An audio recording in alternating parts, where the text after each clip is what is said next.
요즘 아침에 눈 뜨면 제일 먼저 무슨 생각 드십니까? 오늘 뭐 먹지? 무릎은 괜찮을까? 그 다음에 꼭 따라오는 생각 하나 있죠. 돈 앞으로 괜찮을까?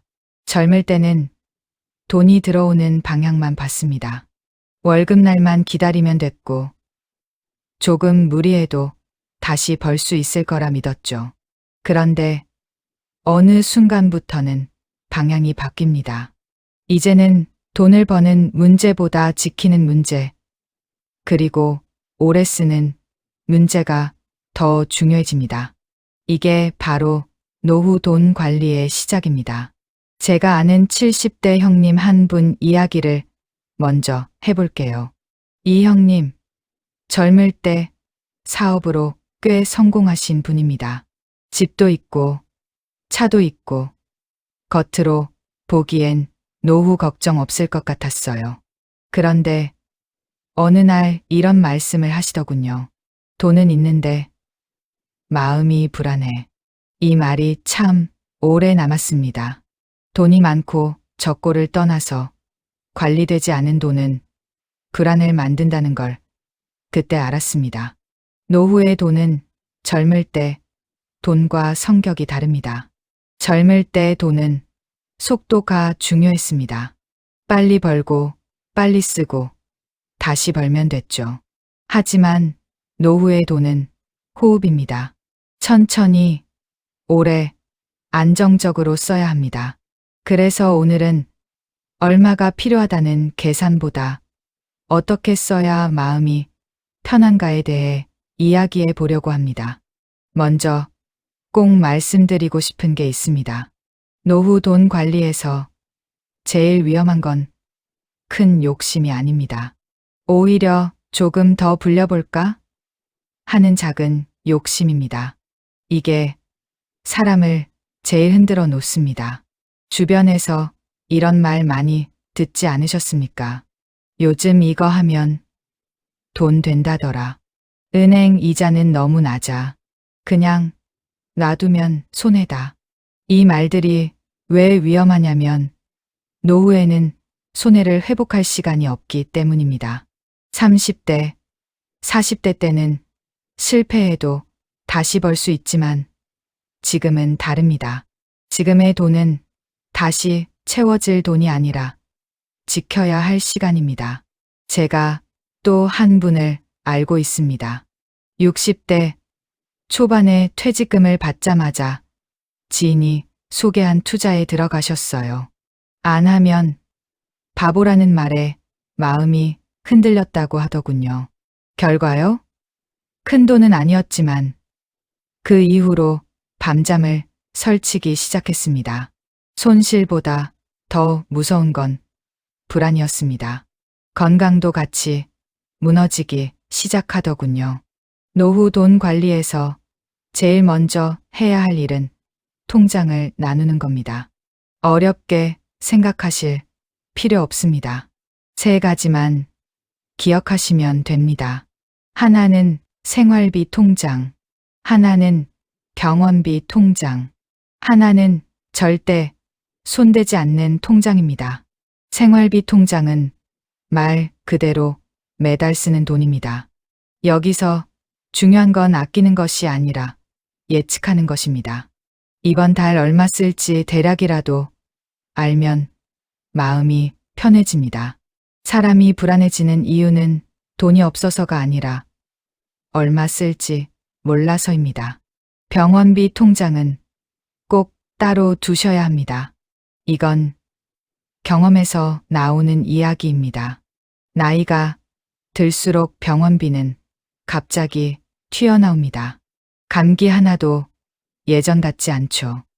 이 통장이 있으면 병원 갈 때 마음이 덜 무겁습니다. 돈 때문에 치료, 미루는 일을 막아주는 안전벨트 같은 존재입니다. 그리고 마지막, 절대 손대지 않는 통장. 이게 제일 중요합니다.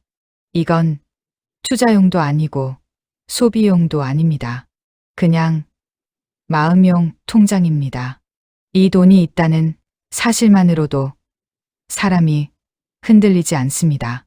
통장에 찍힌 숫자가 아니라 내가 아직 버틸 수 있다는 감각이 건강을 지켜줍니다.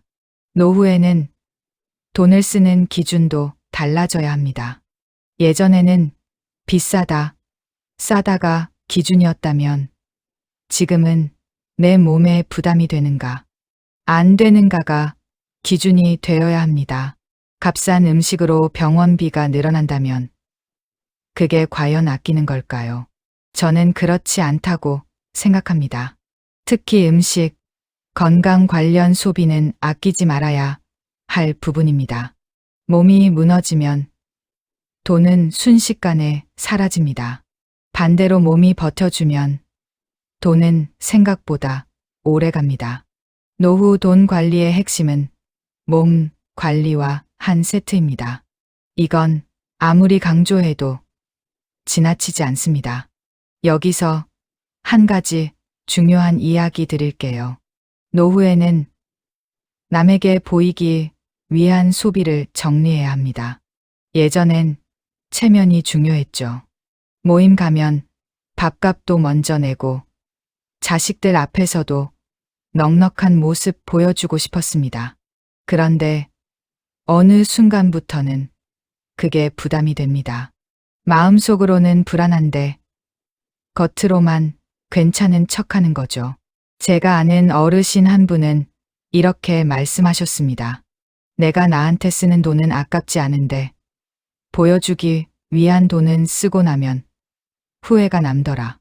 이 말이 정말 맞습니다. 노후에는 나를 편하게 하는 소비만 남기고 나를 불편하게 만드는 소비는 하나씩 내려놓아야 합니다. 자식 문제도 빼놓을 수 없습니다. 이건 참 어려운 이야기입니다. 부모 마음에 자식 걱정 안 하는 분 계실까요? 하지만 분명한 건 있습니다. 노후의 가장 큰 리스크는 자식 문제로 돈을 쓰는 것입니다. 도와주는 것과 책임지는 것은 다릅니다. 이 선을 넘으면 노후는 금방 흔들립니다. 어느 80대 어르신이 이런 말씀을 하셨어요. 자식이 잘 되길 바라는 마음으로 돈을 썼는데 나중엔 내가 자식 눈치를 보게 되더라. 노후 돈 관리는 결국 존엄을 지키는 일입니다. 내가 나를 지킬 수 있어야 관계도 건강해집니다. 그리고 꼭 말씀드리고 싶은 게 있습니다. 노후에는 돈 걱정을 혼자 하지 마십시오. 배우자든 신뢰할 수 있는 사람이든 같이 이야기해야 합니다. 혼자 끙끙 앓는 돈 걱정은 병보다 더 사람을 갉아먹습니다. 돈 이야기를 꺼내는 게 부끄러운 게 아닙니다. 오히려 현명한 겁니다. 이쯤에서 이런 생각 드실 수도 있습니다. 이미 늦은 거 아닌가? 절대 아닙니다. 노후 돈 관리는 지금 이 순간부터입니다. 큰 계획이 아니라 작은 정리부터 하면 됩니다. 통장 하나 정리하고 쓸데없는 자동이체 하나 끊고 건강에 투자하는 소비 하나 늘리는 것. 이 작은 변화들이 모여서 마음의 여유를 만듭니다. 마지막으로 이 말씀 꼭 드리고 싶습니다. 노후의 돈은 많고 적음의 문제가 아니라 편안함의 문제입니다. 통장 잔고보다 중요한 건 오늘 잠들기 전에 드는 생각입니다. 그래도 괜찮다. 이 생각이 드신다면 이미 돈 관리는 잘하고 계신 겁니다. 이 영상이 끝나고 나서 오늘 저녁 통장 하나만 천천히 들여다보세요. 숫자를 보지 마시고 내 마음이 흔들리는지 아닌지를 느껴보시길 바랍니다. 그 감각이 바로 노후 돈 관리의 출발점입니다. 앞으로도 건강과 마음, 그리고 노후를 함께 지켜가는 이야기를 계속 나누겠습니다. 언제나 여러분의 건강과 행복을 응원합니다. 이 영상이 도움이 되셨다면 좋아요와 구독, 그리고 알림 설정 부탁드려요.